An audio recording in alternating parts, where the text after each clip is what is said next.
We look around today and assume we are alone in the animal kingdom. Because we are the only humans left on Earth, it is easy to feel like an orphaned species, entirely separate from the natural world around us. But biologically, that isolation is an illusion. We belong to a loud, sprawling family of great apes, and for most of our history, we had quite a few brothers and sisters walking the Earth right alongside us. This map shows a very different Earth. Exactly 100,000 years ago, this planet was home to at least 6 different species of humans, all living at the exact same time. This chart shows how evolution actually unfolded. It is not a straight line, with hunched apes slowly standing up to become us. These other humans weren't older models waiting to be upgraded. They were contemporary, parallel branches of our family tree.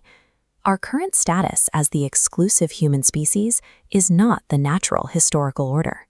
For millions of years, the planet supported multiple types of humans. Our sudden solitude is a biological outlier. Over in Eastern Asia lived Homo erectus.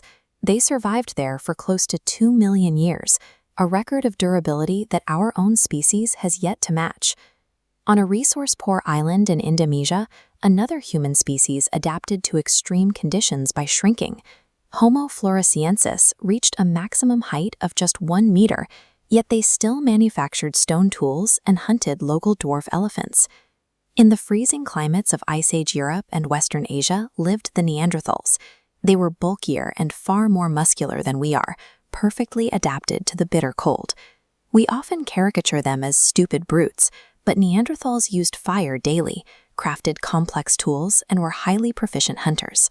We have even found their remains showing signs of severe physical handicaps that they lived with for many years. To survive that long, their relatives had to actively care for the sick and disabled. While all these siblings were thriving across the globe, our direct ancestors, Homo sapiens, were restricted entirely to the savannas of East Africa. Despite having radically different bodies and living in vastly different geographies, every single one of these groups was fully human, and no single group dominated the others.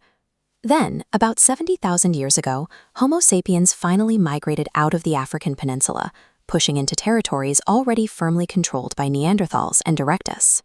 What followed is one of biology's greatest mysteries. Everywhere Homo sapiens arrived, the native human populations eventually vanished. One theory suggests we simply outcompeted them for food. Another possibility is biological revulsion leading to violence, that sapiens enacted a systematic campaign to clear these territories of other humans. Alternatively, there is the theory of attraction and mingling. Perhaps when these roaming bands of sapiens met Neanderthals, they fell in love, then formed families together. This DNA model reveals a partial answer. When scientists mapped the Neanderthal genome, they found that 1 to 4% of the unique DNA in modern Middle Eastern and European populations comes directly from Neanderthals. While a small percentage of genes survived, it was nowhere near a full merger of populations. Most of our siblings vanished entirely, leaving behind only fossilized bone and unanswered questions about how they were lost. We often look at our 1,400 cubic centimeter brains and assume we were always destined to rule.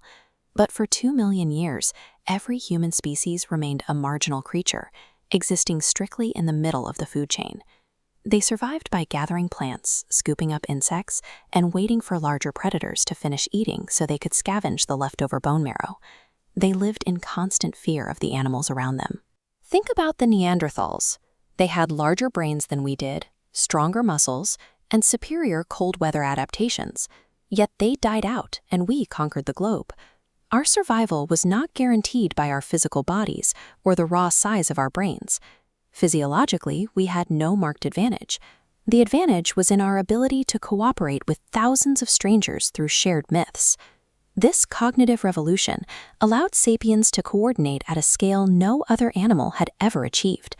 Within a few millennia, we didn't just survive alongside other species, we reshaped the entire planetary landscape.